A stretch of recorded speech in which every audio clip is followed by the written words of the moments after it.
Hey everybody, it's Kelly and I'm back to Scrapbook, that darling photo of my brand new granddaughter. It's one of the very first photos of her and it's so cute because it looks like she's just dismayed by the fact that she's in the world out of that nice, cozy, quiet, dark place that she was living in for quite a few months.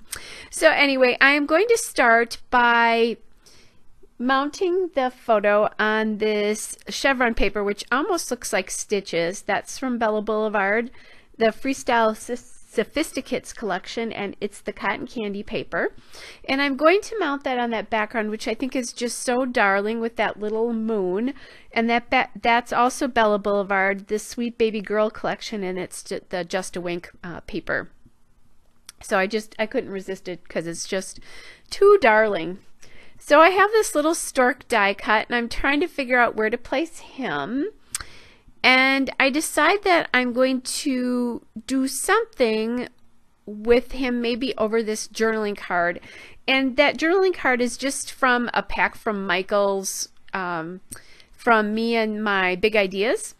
And it's dotted on one side and gridded on the other. And I think this fabric tape, I think you can peel that backing off, but I was having a hard time, so I decided to forget it.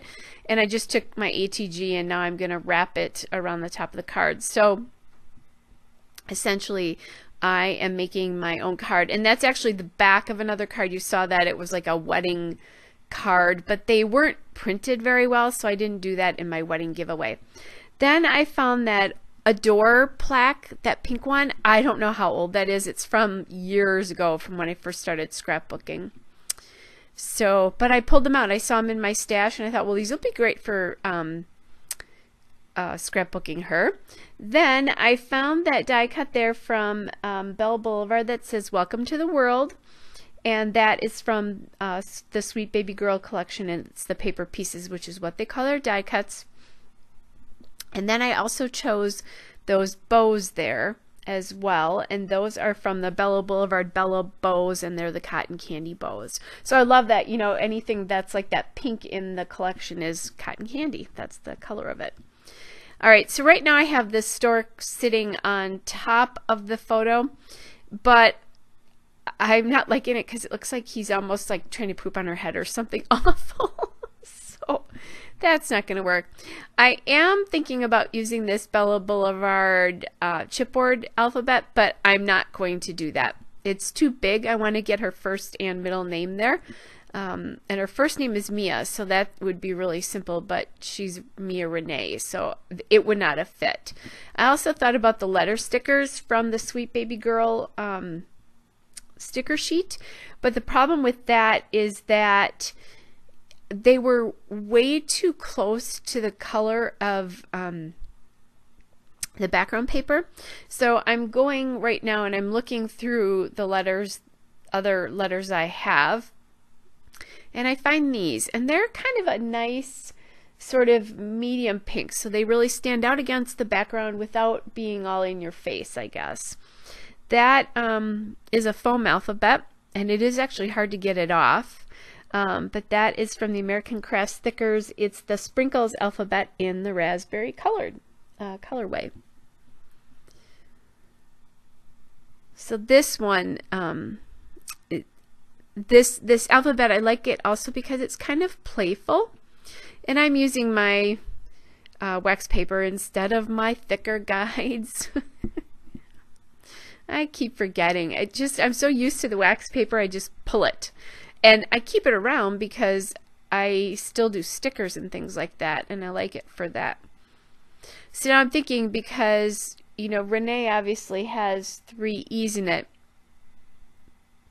but I only have 2. So I'm going to MacGyver one, but what I don't want to do is I don't want 2 of the 2 E's at the end, for one of them to be the real E and one of them to be the MacGyvered E. Normally I'll even change that so like I have all the quote real letters in one word and then other words would have the MacGyvered ones, but since Renee has 3 E's, I can't do that. So I'm just looking now, and I like the positioning of that photo now with the the title over the top of it, and I was kind of waiting to glue it down because I wanted to make sure that I wasn't going to need to shift the photo either up or down, but that the title, which is her name, does a really good job of kind of taking up space, would be the best way to, I think, describe what that is. It's taking up a lot of visual space on that top right. And again, it's not that it's so in your face out there, it's just there's weight there, I guess. All right, so now I just glued that plaque to the journaling card, and yay me, I made my own journaling card. Actually took the time to make a scrapbook embellishment.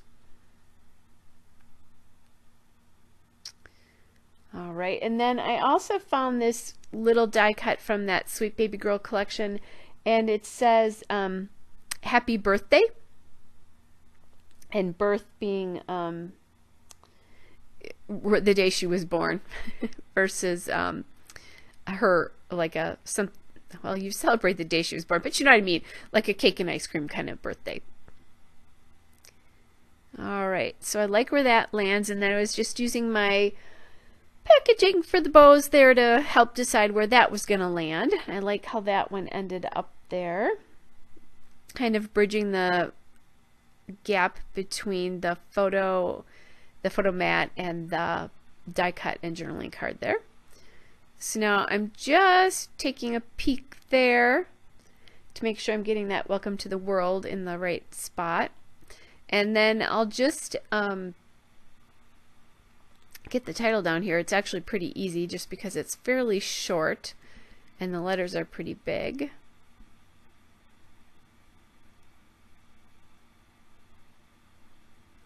And then I'll just cut a little strip off of another letter, and then I'll be able to make that third E there. Again, I'm looking at this again, and I always record with the layout right next to me. I don't put them away until after I'm done recording. And I really like how playful that layout, or the alphabet is too, because like that N almost has a D, or M has a descender on it almost. So now I'm kind of trying to decide, okay, what letter am I going to MacGyver here? And I decide it will be the Q, and I just kind of cut it part of the straight portion of that. And then to get it in there and have it not be crooked was not the easiest thing in the whole world. All right, so now I'm back to the stork here again and trying to position him. So I realized that normally I don't like to take a ton of space up on the journaling card, but I didn't have a ton to say on this one because this is really just about her statistics, about, you know, the day, time, weight, and length of baby Mia. And that I will have plenty of room to get on there, so I got the stork on there. And it's appropriate that he's sitting by all those stats then. And basically, don't remember, it's been a while since I've done this. I've just actually come home from a crop weekend. You won't see this for a while after this, but it's been a while because I just didn't have time to get the voiceovers done. But anyway, so my journaling reads, happy birthday, sweet girl. We're so glad you're here. And then it gives all of her statistics. Now I'm looking for some enamel dots or something to add a different texture on the page, maybe even a different, not a different color because I want it all to be pinks, but a different shade of it. And I find these enamel hearts from Freckled Fawn.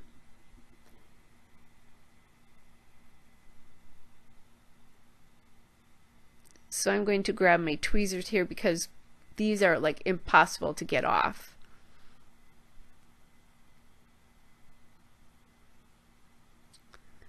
All right. And then I put them down and realized that if I just add another couple of hearts here, I will have used all of them on this sheet. So I'm trying to do that. I actually this afternoon just went through all of my enamel dots and grabbed a few packages, and I'm going to really try to use those up. And those will just sit on the left side of my desk. I do that, plus I do other things like chipboard or stickers. I'll leave them sitting on the left side of my desk until I use them up. And it does keep it top of mind for me. It makes me much more likely to use it. All right, here is the finished layout. There's a still shot and a couple of detail shots. Hope you guys are all well, and I'll be back with another layout again soon. Bye!